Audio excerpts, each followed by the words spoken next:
The following production is presented by League Info Site and the Credit Union Broadcast Experience, QTV. Hello, I'm Sean Wolbert with the CU Compliance Connection by InfoSite. Today we are going to review changes to the Truth in Lending Act, or Regulation Z, and credit card ability to repay requirements. In the past year, we have been very focused on the mortgage rules.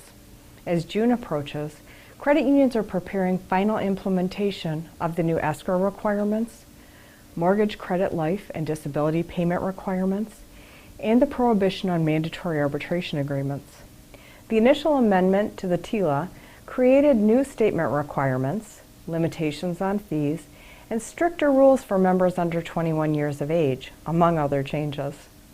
In January 2010, the Federal Reserve Board issued a final TILA rule that required credit card issuers to consider a member's ability to repay, including the additional independent ability to pay assessment for consumers under age 21. However, in March 2011, the board amended the rule to apply the independent ability to pay requirement to all consumers regardless of their age. The independent ability to repay rule met with much resistance.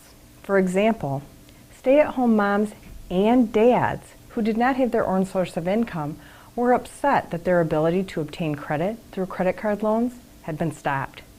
Many stated that this new rule violated the provisions of the Equal Credit Opportunity Act, or Regulation B, which gave homemakers without their own income the ability to obtain credit. On April 29, 2013, the Consumer Financial Protection Bureau issued the amendments to Truth in Lending in Section 1026.51 and the official interpretations to the regulation to address concerns that in light of the statutory framework established by TILA, the independent ability to repay may have unduly limited the ability members aged 21 or older, including spouses or partners who do not work outside the home, to obtain credit. The final rule has four main elements. First, the final rule removes references to an independent ability to pay standard. As a result of this change, card issuers are no longer required to consider whether members aged 21 or older have an independent ability to pay. Instead, card issuers are now required to consider the member's ability to pay. Second, in determining a member's ability to pay, the final rule permits credit unions to consider income or assets to which a member who is 21 or older has a reasonable expectation of access. Third, the final rule continues to require that members under the age of 21 without a cosigner have to have an ability to pay that is independent.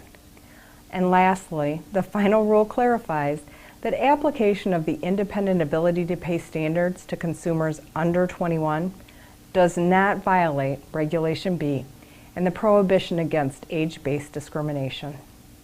When considering a member's ability to pay, the CFPB has provided 3 examples in the commentary to assist you in understanding the new guidance. A condition of these examples is that the member is over 21 years old and they do not have independent income. The first example provides that if the non-applicant's salary or other income is deposited regularly into a joint account shared with the member applicant, the credit union is permitted to consider the amount of the non-applicant's income that is being deposited regularly into the account to be the applicant's current or reasonably expected income.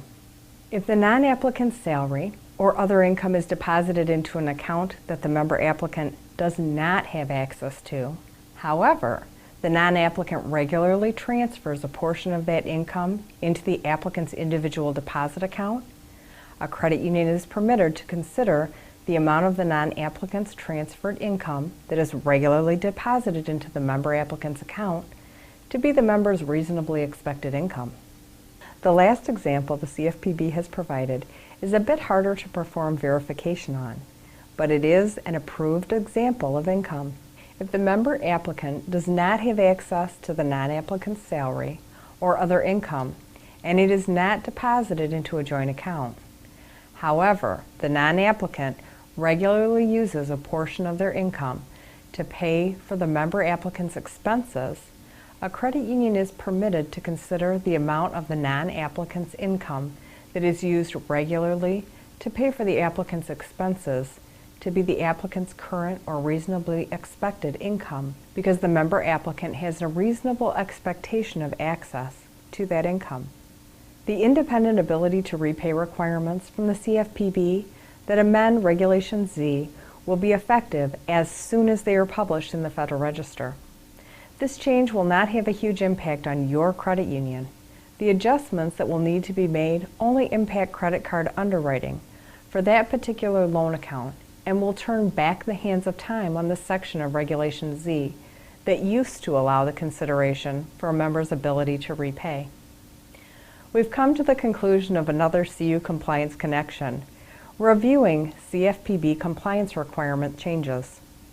Please stay tuned to the Compliance Connection for detailed reviews of the additional new CFPB's regulatory amendments and rules.